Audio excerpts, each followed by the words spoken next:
Item ಯಾವುದೇ ಇರಲಿ try ಮಾಡಿ ಆಚಿ ಚಿಕನ್ ಮಸಾಲಾ. ಕಾಂಗ್ರೆಸ್ನಲ್ಲಿ ಹೆಚ್ಚಾಗ್ತಾನೆ ಇದೆ ಮುಸ್ಲಿಂ ವಾರ್.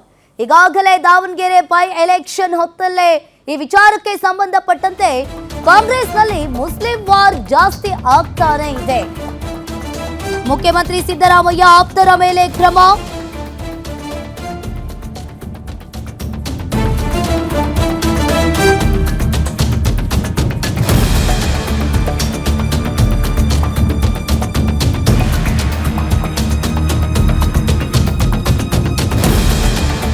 ಕಾಂಗ್ರೆಸ್ನಲ್ಲಿ ಹೆಚ್ಚಾಗ್ತಾನೆ ಇದೆ ಮುಸ್ಲಿಂ ವಾರ್.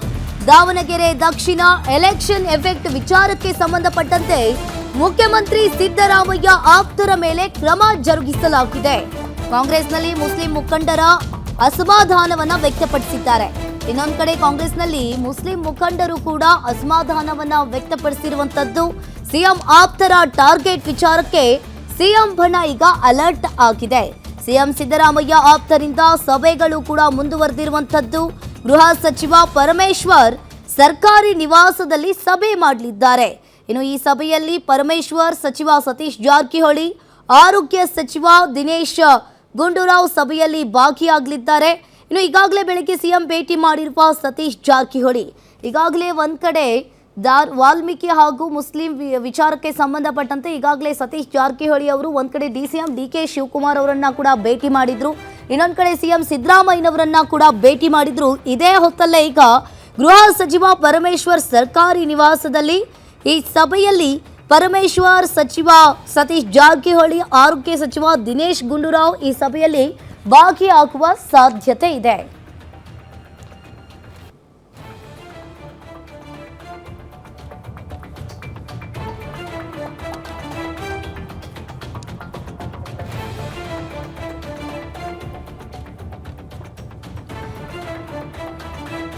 ಈ ಬಗ್ಗೆ ಹೆಚ್ಚಿನ ಡೀಟೇಲ್ಸ್ ಅನ್ನು ನೀಡ್ತಾರೆ ನಮ್ಮ ಪ್ರತಿನಿಧಿ ಪೊಲಿಟಿಕಲ್ ರಿಪೋರ್ಟರ್ ದುರ್ಗೇಶ್. ಲೈವ್ ಸಂಪರ್ಕದಲ್ಲಿ ಜಾಯಿನ್ ಆಗಿದ್ದಾರೆ.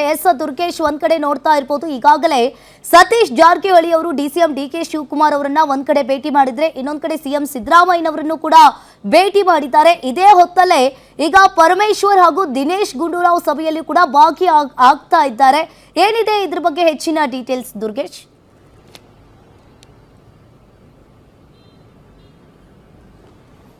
ಎಸ್ ಅಂಕಿತ, ರಾಜ್ಯದಲ್ಲಿ ದಾವಣಗೆರೆ ಉಪಚುನಾವಣೆಯ ವಿಚಾರ ಬಹಳಷ್ಟು ಸದ್ದು ಮಾಡ್ತಾ ಇದೆ. ಅದರಲ್ಲೂ ಕೂಡ ಅಲ್ಲಿ ಅಲ್ಪಸಂಖ್ಯಾತ ನಾಯಕರು ಅಸಮಾಧಾನ ಹೊಂದಿದ್ರು. ಈ ಒಂದು ಚುನಾವಣೆಯಲ್ಲಿ ಒಂದಿಷ್ಟು ಪಕ್ಷ ವಿರೋಧಿ ಚಟುವಟಿಕೆ ಮಾಡಿದ್ದಾರೆ ಅನ್ನೋ ಮೇಲೆ ಒಂದಿಬ್ಬರು ನಾಯಕರ ಮೇಲೆ ಕ್ರಮ ಆಗಿದೆ. ಪ್ರಮುಖವಾಗಿ ಅಬ್ದುಲ್ ಜಬ್ಬಾರ್ ಮತ್ತು ನಜೀರ್ ಅಹಮದ್ ಅವರ ಮೇಲೆ ಕ್ರಮ ಆಗಿರುವಂತದ್ದು. ಇದೀಗ ಸಚಿವ ಜಮೀರ್ ಅಹಮದ್ ಅವರ ಮೇಲೆ ಕೂಡ ಕ್ರಮ ಆಗುತ್ತೆ ಅನ್ನುವಂತ ವಿಚಾರ ಇರುವಂತದ್ದು. ಹೀಗಾಗಿ ಸಿಎಂ ಸಿದ್ದರಾಮಯ್ಯ ಆಪ್ತರನ್ನ ಇಲ್ಲಿ ಟಾರ್ಗೆಟ್ ಮಾಡಲಾಗಿದೆ. ಈ ಒಂದು ವಿಚಾರಕ್ಕೆ ಸಂಬಂಧಪಟ್ಟಂತೆ ಯಾವ ರೀತಿ ಸಿಎಂ ಸಿದ್ದರಾಮಯ್ಯ ಅವರ ಆಪ್ತರಾಗಿರುವಂತಹ ಸತೀಶ್ ಜಾರಕಿಹೊಳಿ, ಪರಮೇಶ್ವರ್ ಮತ್ತು ಸಾಕಷ್ಟು ನಾಯಕರೆಲ್ಲರೂ ಕೂಡ ಅಲರ್ಟ್ ಆಗಿರುವಂತದ್ದು. ಯಾಕಂದ್ರೆ ಜಮೀರ್ ಅವರು ಈ ವಿಚಾರಕ್ಕೆ ಸಂಬಂಧಪಟ್ಟಂತೆ ಖುದ್ದು ಸಿಎಂ ಅವರನ್ನ ಭೇಟಿಯಾಗಿ ಮಾತುಕತೆ ನಡೆಸಿದ್ರು. ಅದಾದ ಬಳಿಕ ಸಿಎಂ ಸಿದ್ದರಾಮಯ್ಯ ಅವರನ್ನ ಸತೀಶ್ ಜಾರಕಿಹೊಳಿ ಭೇಟಿಯಾಗಿದ್ದಾರೆ. ಸತೀಶ್ ಜಾರಕಿಹೊಳಿ ಅವರು ಅಬ್ದುಲ್ ಜಬ್ಬಾರ್ ಅವರ ಮೇಲೆ ಕ್ರಮ ಆಗಿರೋದು ಸರಿಯಲ್ಲ ಅಂತ ಡಿಕೆ ಶಿವಕುಮಾರ್ ಅವರನ್ನು ಕೂಡ ಭೇಟಿಯಾಗಿ ಮಾತುಕತೆ ನಡೆಸಿದ್ರು. ಅಬ್ದುಲ್ ಜಬ್ಬಾರ್ ಅವರನ್ನು ಏನು ವಜಾ ಮಾಡಲಾಗಿದೆ, ಅಮಾನತು ಮಾಡಲಾಗಿದೆ, ಅದನ್ನು ವಾಪಸ್ ಪಡಿಬೇಕನ್ನುವಂತ ನಿಟ್ಟಿನಲ್ಲಿ ಬೇಡಿಕೆ ಕೂಡ ಇಟ್ಟಿದ್ರು. ಹೀಗಾಗಿ ಇವತ್ತು ಸಿಎಂ ಸಿದ್ದರಾಮಯ್ಯ ಅವರನ್ನ ಸತೀಶ್ ಜಾರಕಿಹೊಳಿ ಅವರು ಭೇಟಿಯಾಗಿ ಚರ್ಚೆ ನಡೆಸಿದ್ದಾರೆ. ಅದರ ಬಳಿಕ ಜಿ ಪರಮೇಶ್ವರ್ ಅವರ ನೇತೃತ್ವದಲ್ಲಿ ಇವತ್ತು ಕೂಡ ಸಭೆಯಾಗಿರುವಂತದ್ದು. ಪರಮೇಶ್ವರ್ ಅವರ ನಿವಾಸದಲ್ಲಿ ಪರಮೇಶ್ವರ್, ಆರೋಗ್ಯ ಸಚಿವ ದಿನೇಶ್ ಗುಂಡೂರಾವ್ ಮತ್ತು ಸತೀಶ್ ಜಾರಕಿಹೊಳಿ ಮಾತುಕತೆ ನಡೆಸಿರುವಂತದ್ದು. ಒಂದು ಕಡೆ ಸಿಎಂ ಸಿದ್ದರಾಮಯ್ಯ ಆಪ್ತರನ್ನೇ ಇಲ್ಲಿ ಟಾರ್ಗೆಟ್ ಮಾಡಲಾಗ್ತಾ ಇದೆಯಾ ಅನ್ನೋದು ಒಂದು ಕಡೆ ಆದ್ರೆ, ಡಿಸಿಎಂ ಡಿಕೆ ಶಿವಕುಮಾರ್ ಹೈಕಮಾಂಡ್ ನಾಯಕರು ಸೂಚನೆ ಕೊಟ್ಟಿದ್ದರಿಂದ ನಾವು ಕ್ರಮ ಕೈಗೊಂಡಿದ್ದೇವೆ ಅಂತ ಮಾತನ್ನು ಹೇಳಿದ್ದಾರೆ. ಆದ್ರೆ ಚುನಾವಣೆಗೂ ಮುನ್ನ ಈ ಒಂದು ಕ್ರಮ ಮಾಡಿರುವಂತದ್ದು ಸರಿಯಲ್ಲ.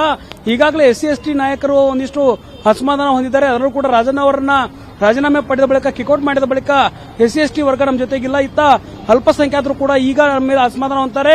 ಹೀಗಾಗಿ ಇದನ್ನ ಸ್ವಲ್ಪ ನೋಡಿ ಪರಿಗಣಿಸಿ ಅನ್ನೋ ನಿಟ್ಟಿನಲ್ಲಿ ಸಿಎಂ ಅವರ ಜೊತೆಗೆ ಜಾರಕಿಹೊಳಿ ಮಾತುಕತೆ ನಡೆಸಿದ್ರು. ಈಗ ಪರಮೇಶ್ವರ್ ಅವರು ಗೃಹ ಸಚಿವರಾಗಿರುವಂತದ್ದು, ಅವರು ಕೂಡ ಸಿಎಂ ಆಪ್ತರು. ಜಮೀರ್ ಅವರ ವಿಚಾರಕ್ಕೆ ಸಂಬಂಧಪಟ್ಟಂತೆ ಗುಂಡೂರಾವ್ ಮತ್ತು ಜಾರಕಿಹೊಳಿ ಸಭೆಯನ್ನು ನಡೆಸಿರುವಂತದ್ದು ಬಹಳ ಕುತೂಹಲಕ್ಕೆ ಕಾರಣವಾಗ್ತಾ ಇದೆ. ಏನು ಮೇನ್ 4ರಂದು ಫಲಿತಾಂಶ ಬರುತ್ತೆ, ಅದಾದ ಬಳಿಕ ಬೇಕಿದ್ರೆ ಆಕ್ಷನ್ಗಳನ್ನ ತೆಗೆದುಕೊಳ್ಳಲಿ. ಅದರ ಜೊತೆಗೆ ಈಗ ಮಾಡಿರುವಂತಹ ಆಕ್ಷನ್ಗಳನ್ನು ಕೂಡ ಅಂದ್ರೆ ಏನು ನಜೀರ್ ಅಹಮದ್ ಅವರ ರಾಜಕೀಯ ಕಾರ್ಯದರ್ಶಿ ಹುದ್ದೆಯನ್ನ ವಜಾಗೊಳಿಸಲಾಗಿದೆ. ಜೊತೆಗೆ ಅಬ್ದುಲ್ ಜಬ್ಬಾರ್ ಅವರನ್ನ ಅಮಾನತು ಮಾಡಲಾಗಿದೆ. ಎರಡನ್ನೂ ಕೂಡ ಮತ್ತೊಮ್ಮೆ ಪರಿಗಣಿಸಿ ಅನ್ನುವಂತ ನಿಟ್ಟಿನಲ್ಲಿ ಸಭೆಯನ್ನ ಮಾಡಿದ್ದಾರೆ. ಯಾವ ರೀತಿ ಹೈಕಮಾಂಡ್ ನಾಯಕರು ಇದನ್ನ ಮುಂದೆ ಪರಿಗಣಿಸುತ್ತಾರೆ, ಜೊತೆಗೆ ವಾಪಸ್ ಅವರನ್ನು ಅಮಾನತು ಮತ್ತು ಏನು ವಜಾ ಮಾಡಿರುವಂತದ್ದನ್ನು ವಾಪಸ್ ಪಡೆದುಕೊಳ್ತಾರೆ ಅನ್ನೋದನ್ನ ಕಾದು ನೋಡಬೇಕಾಗುತ್ತೆ. ಅಂಕಿತಾ, ಥ್ಯಾಂಕ್ ಯು ದುರ್ಗೇಶ್, ನೀವೆಲ್ಲ ಮಾಹಿತಿಗೆ.